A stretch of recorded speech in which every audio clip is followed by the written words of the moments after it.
Hello നമസ്കാരം, healthy റെസിപ്സിലേക്ക് സ്വാഗതം. ഇന്ന് നമ്മൾ ഉണ്ടാക്കാൻ പോകുന്നത് റാഗി കൊണ്ടുള്ള ഒരു സ്നാക്സാണ്.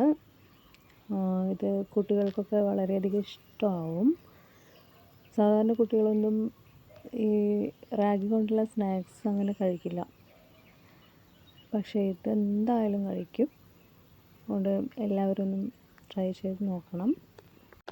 അതിനായിട്ട് നമുക്ക് ഇത്രയും ഇൻഗ്രീഡിയൻസ് ആണ് വേണ്ടത്. ഒരു പാത്രത്തിൽ കുറച്ച് റാഗി, പിന്നെ ഒരു ശർക്കര, ഒരു പഴം, ഒരു മുട്ട ചേർക്കുന്നത് റാഗി നല്ല പൊങ്ങി വരാൻ വേണ്ടിയിട്ടാണ്.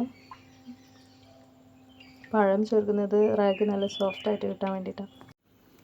ഈ മിക്സിയിലേക്ക് ഞാനിപ്പോൾ കുറച്ച് റാഗിപ്പൊടിയും പഴവും മുട്ടയും കുറച്ച് ശർക്കരയും ചേർത്തിട്ടുണ്ട് കേട്ടോ. ഇതിപ്പോൾ മിക്സിയിലടിച്ചിട്ട് ഒരു ബാറ്റർ ആക്കിയിട്ടുണ്ട്. ഇനി ഈ ബാറ്റർ നിങ്ങൾക്ക് ദോശ വേണമെങ്കിൽ ദോശയായിട്ട് യൂസ് ചെയ്യാം, അല്ലെങ്കിൽ എണ്ണയിൽ വറുത്തങ്ങനെ എടുക്കണമെങ്കിൽ അങ്ങനെ ചെയ്യാം, നെയ്യിൽ വേണമെങ്കിൽ അങ്ങനെ ചെയ്യാം. നിങ്ങളുടെ ഇഷ്ടത്തിനനുസരിച്ചിട്ട് ചെയ്യാം. ഇത് നിങ്ങൾക്ക് ഹെൽത്തിയാണ് തോന്നുന്നുണ്ടെങ്കിൽ നിങ്ങൾ കമൻറ്റ് ചെയ്യുക, ലൈക്ക് ചെയ്യുക, സബ്സ്ക്രൈബ് ചെയ്യുക.